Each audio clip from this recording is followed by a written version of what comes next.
How are ratings points calculated, and what are they, first of all, just as a refresher to the listeners? Yep. So rating points it's an equity rating measurement of AFL. So basically, where you win the ball and where you get the ball to, it takes that into account.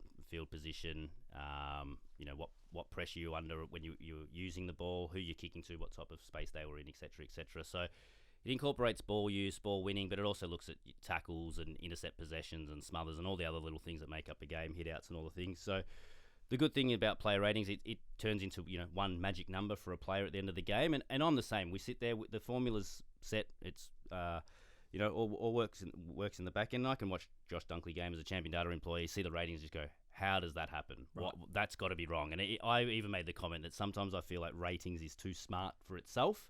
But then digging through the numbers and again you find out the reason why. So he had 22 kicks across the game.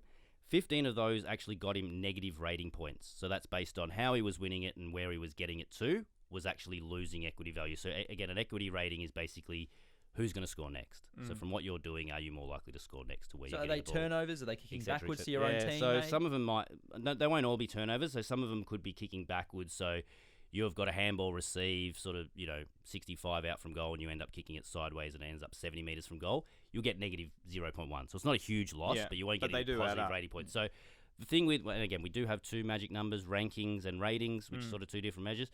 The one for me is ratings is really about where the ball is moving to and what's happening next. So unfortunately with ratings, some of the players that get the ball a lot, you have more opportunities to lose points, if that makes sense, because you're just trying to sort of hit an outlet sideways or short or backwards and things just to relieve your team. So it's a good single move when you're out in the field, but rating points looks at it and says, well, overall you've actually contributed -1 to this chain because you took the ball backwards. So as I said, he had 15 kicks. 22 kicks, 15 which were in the negative. So that was negative 7.7 points that he got just from his kicking. If you add in his handballs, he lost 0.9 from handballs as well. So that's 8.6 or negative 8.6. Pretty stiff. Just from his ball use. So again, that's the third worst ball use game we've seen this year. But then again, you look at when he was winning the ball, he got 15 rating points from his ability to win the ball, which sort of puts him in the top 30 or 40 of games this year, which put him in the elite category. So all his rating points would come from winning the ball, but it's just what he was doing with it next. So he was comfortably in the bottom half of the entire game. That's crazy. So players like Noah Answorth are above him, which is a bit strange. And then you look at the top player ratings points from the weekend. So Marcus Bontempelli, 20.6 was the highest. Liberatore, Clayton Oliver, Noah Anderson was up there, Charlie Curnow. Sorry, this is average for the Charlie, year. I was about to say Charlie Curnow.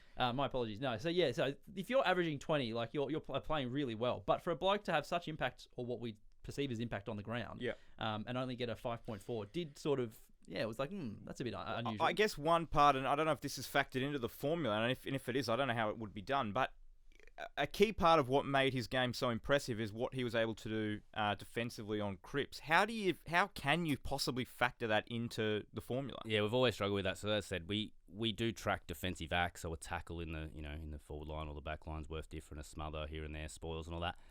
But the whole of trying to track nothing, of just Dunkley being able to stand next to Cripps and take the option away of, okay, Hewitt wasn't able to handball at Cripps because Dunkley was next to him. We can watch that. We can say, well, it was good positioning there, but we can't measure that on a rating points or a ranking point scale. So it is something. It's a big part of the game. Is sort of tongue in cheek. It's like, how do you measure nothing?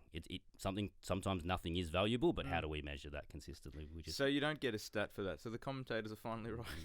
So the top player for the week was Noah Anderson, 25.8 ratings points. Gun. So, I mean, by the numbers, almost 5 times better than Dunkley's game, which is just interesting. Just one of the quirks of the system, isn't it? He was very good. I don't know 5 times better, but he was very good. And we always say with that measure, I think, there's 400 players or so on a weekend. There's always going to be 2 or 3, scores that are obviously too high according to the eye or too low according to the eye. This is one of the scores. But again, so it's one of those games where, it might not line up on 3 Brownlow votes, but a very low ratings game. But again, once you look at all the games that we cover across the year, I think generally I come out pretty happy with where ratings are.